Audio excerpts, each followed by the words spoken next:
Assalamualaikum warahmatullahi wabarakatuh. Waalaikumsalam warahmatullahi wabarakatuh. Alhamdulillahillazi ja'ala ramadhana syahra siyama lil mu'minin.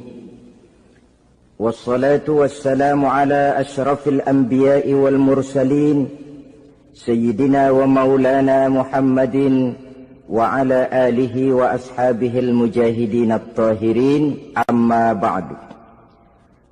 Ma'asyiral muslimin rahimakumullah. Dari jumlah 12 bulan yang ada dalam agama kita, yang dihitung sejak Muharram sampai dengan bulan Zulqa'dah, maka Ramadan mendapat gelar Sayyidus Syuhur. Sayyidus Syuhur artinya raja, penghulu atau tuan dari seluruh bulan. Apa sebabnya maka Ramadan ini dinamakan Sayyidus Syuhur? Sebab yang pertama, Ramadan dipilih oleh Allah menjadi bulan tempat di mana pertama kali diturunkan ayat-ayat suci Al-Quranul Karim. Allah tidak memilih Rabiul Awal, tidak Rajab, tidak pula Sya'ban misalnya, tetapi dipilihnya Ramadan untuk menjadi bulan di mana diturunkan ayat-ayat suci Al-Quranul Karim. Seperti yang dijelaskan dalam surah Al-Baqarah ayat 185, A'udzu billahi minasyaitonir rajim. Syahrul Ramadan allazi unzila fihi al-Qur'an hudan linnasi wa bayyinatin minal huda wal furqan. Bulan Ramadan, bulan di mana diturunkan di dalamnya Al-Qur'anul Karim yang merupakan petunjuk dan jalan menuju petunjuk bagi orang-orang yang beriman. Oleh sebab itu, salah satu bentuk ibadah yang sangat dianjurkan di bulan Ramadan diantaranya ialah memperbanyak membaca ayat-ayat suci Al-Quranul Karim. Yang kedua, Ramadan disebut Sayyidus Syuhur karena di dalamnya ada satu malam yang bobotnya khairun min alfi syahr. Satu malam tetapi lebih baik daripada 1000 bulan. Itu dinamakan dengan Lailatul Qadar. 1000 bulan kira-kira 83 tahun. Nilai ibadah di malam itu lebih baik daripada nilai ibadah 83 tahun. Padahal umur orang sekarang kan jarang yang sampai 83 tahun. Bagaimana ini harus kita pahami? Ma'asyiral muslimin, sejak kita akil balik sampai kepada usia kita yang sekarang ini, kalau kita mau jujur bercermin, rasanya kita harus mengakui banyak dosa dan kesalahan yang pernah kita kerjakan. Kalau kita berbuat dosa selama 40 tahun, kemudian kita bertaubat 20 tahun lamanya, kalau menurut rumus dagang, ini kan belum tertutup. Dosa 40 tahun ditebus dengan taubat 20 tahun. Tapi haruskah dosa tidak terampuni? Allah Subhanahu wa ta'ala Maha Penyayang. Disediakannya malam-malam yang istimewa, yang punya nilai khusus. Seolah-olah Allah berkata, hai manusia, kau tidak perlu putus asa. Bagaimanapun banyak dosa kau lakukan, bagaimanapun banyak kesalahan kau kerjakan, nih, aku sediakan satu malam khairun min alfi syahrin. Lebih baik daripada 1000 bulan yang disebut dengan Lailatul Qadar. Kapan sih Lailatul Qadar itu? Menurut Al-Imamul Ghazali, Lailatul Qadar itu adanya pada 10 hari yang akhir di bulan Ramadan, terutama pada malam-malam ganjil. Malam 21, 23, 25, 27, dan 29. Tapi orang yang ingin menemukan Lailatul Qadar, dia harus sudah berjaga sejak awal Ramadan. Jadi nggak boleh pakai ilmu ngincer. Tahu ilmu ngincer? Tanggal 20 Ramadan nggak terawih, 21 terawih, 22 perek lagi, 23 masuk lagi, 24 nggak ke masjid. Temannya tanya, kenapa nggak ke masjid? Ini kan bukan malam ganjil, nggak turun Lailatul Qadar. Saya kira yang kayak begini dapatnya bukan Lailatul Qadar, boleh jadi Lailatul Qadar. Orang yang ingin menemukan Lailatul Qadar itu, dia harus berjaga-jaga sejak awal Ramadan. Inilah di antara tugas kita, memanfaatkan waktu-waktu yang punya nilai istimewa. Itu ada dalam agama. Dalam setiap minggu ada hari istimewa. Dalam setiap hari ada jam-jam istimewa. Dalam setiap tahun ada bulan istimewa. Coba, dalam setiap minggu ada hari istimewa, hari Jumat. Dalam setiap hari ada jam-jam istimewa, sepertiga malam yang terakhir. Antara jam 2 sampai menjelang fajar di kala subuh, itu saat-saat istimewa. Di samping saat istimewa, Allah pun menyediakan tempat-tempat yang istimewa. Solat di Masjidil Haram, pahalanya 100.000 kali ketimbang solat di masjid-masjid lain. Begitu di Masjid Nabawi misalnya, ini tempat yang istimewa. Lailatul Qadar waktu yang istimewa yang diberikan kepada kita untuk kita manfaatkan dengan sebaik-baiknya.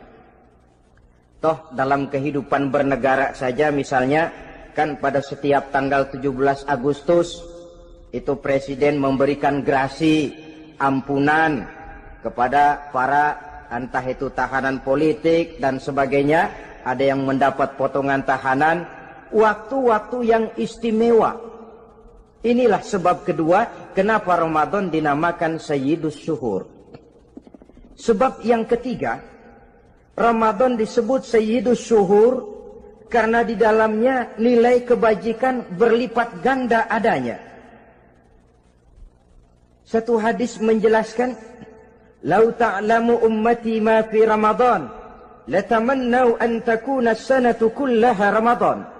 Andai kata umatku tahu keistimewaan apa yang ada di dalam bulan suci Ramadan, niscaya mereka ingin agar sepanjang tahun isinya Ramadan saja. Apa sebabnya? Li'annal hasanata fihi mujtami'atun. Di dalam bulan Ramadan itu berkumpul segala macam kebajikan. Wa ta'atu maqbulatun. Segala perbuatan taat diterima oleh Allah. Wa da'awati mustajabatun. Segala macam doa dan permohonan dikabulkan oleh Allah. Wa dzunuba maghfuratun. Dan segala macam dosa diampuni oleh Allah Subhanahu wa ta'ala. Berlipat gandanya nilai kebajikan yang kita kerjakan di bulan suci Ramadan. Itu sebabnya seorang muslim dalam menyambut bulan suci Ramadan penuh dengan sikap kegembiraan. Kata baginda Nabi, "Man fariha bidukhuli Ramadan, haramallahu jasadahu 'alan niran." Siapa orang yang gembira dengan datangnya bulan suci Ramadan, Allah haramkan badannya dari api neraka. Gembira menyambut Ramadan artinya bagaimana? Apa Ramadan datang terus bakar petasan? Bukan. Pukul beduk? Bukan. Apa gunanya pukul beduk kalau nggak puasa? Apa gunanya bakar mercon kalau tidak melaksanakan ibadah di bulan suci Ramadan? Gembira menyambut datangnya Ramadan dalam arti mempersiapkan diri untuk melaksanakan ibadah dengan sebaik-baiknya di bulan suci Ramadan ini. Ma'asyiral muslimin rahimakumullah. Yang terakhir, kenapa Ramadan disebut Sayyidus Syuhur? Karena di dalam bulan suci Ramadan ada perintah melaksanakan ibadah puasa. Apa istimewanya ibadah puasa?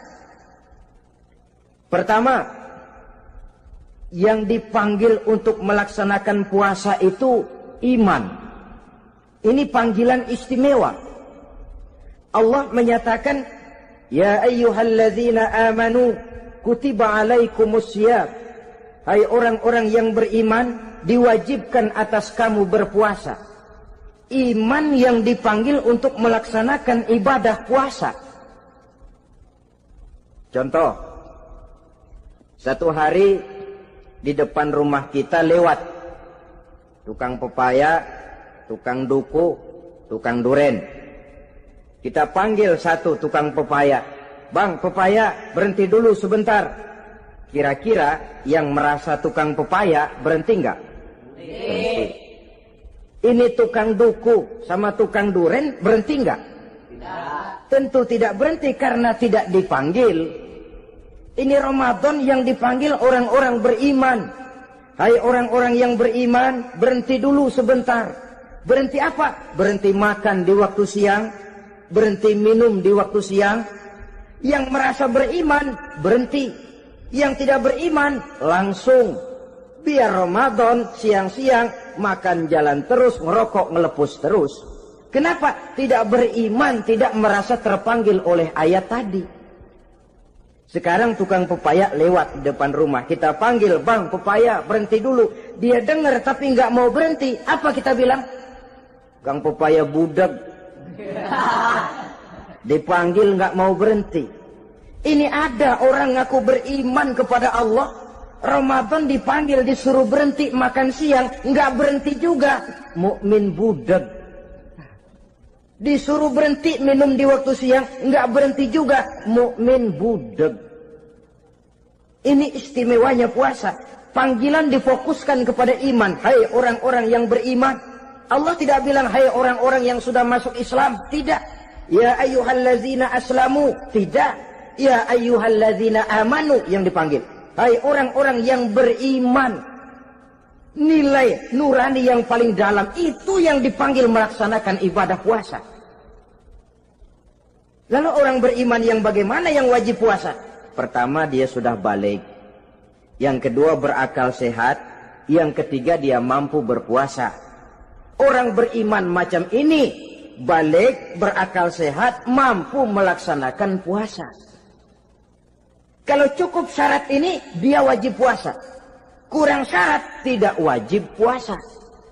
Jadi kalau di bulan Ramadan ada teman kita tidak puasa, jangan heran barangkali syaratnya kurang. Cukup dalam hati saja, ini orang kurang syarat. Makanya nggak puasa. Pak, itu teman saya kok nggak puasa? Nggak puasa, nggak puasa. Dia bukan orang beriman kali ah. Orang yang tidak beriman itu tidak wajib puasa. Beriman kok Pak? Iman, tapi nggak puasa, nggak puasa. Belum balik kali ah, belum balik, cuma badan doang gede, bongsor kali itu, belum balik. Sudah kok Pak, sudah balik, sudah. Tapi nggak puasa, enggak. Gila kali dia ah, gila kali sebab orang yang tidak berakal itu tidak wajib puasa. Waras Pak, dia tidak gila, tidak. Barangkali dia tidak mampu melaksanakan puasa karena terkena uzur syar'i. Ini keistimewaan puasa yang pertama yang dipanggil melaksanakannya iman. Keistimewaan yang kedua, oleh karena yang dipanggil iman, maka puasa dinamakan ibadah sirriyah. Ibadah rahasia. Kalau kita sembahyang, orang lihat kan? Lihat enggak? Lihat. Kita bayar zakat, orang tahu. Kita pergi haji, apalagi pergi haji, sekampung nganterin. Tapi kita puasa atau tidak puasa, yang tahu kan cuma kita dan Allah saja. Pura-pura sedekah, nggak bisa. Pura-pura sholat, ketahuan. Gerakannya mesti canggung. Pura-pura pergi haji, kemana perginya? Tapi pura-pura puasa, gampang. Namanya ibadah sirriyah. Bulan puasa, jam 8 pagi, makan. Keluar rumah, bibir lap yang kering. Jalan lemesin dikit. Ada angin, belaga miring. Temennya tanya, lo lemes amat, gue lagi puasa nih. Orang lain bisa dibohongi. Sebab puasa memang merupakan ibadah sirriyah yang tahu cuma kita dan Allah saja.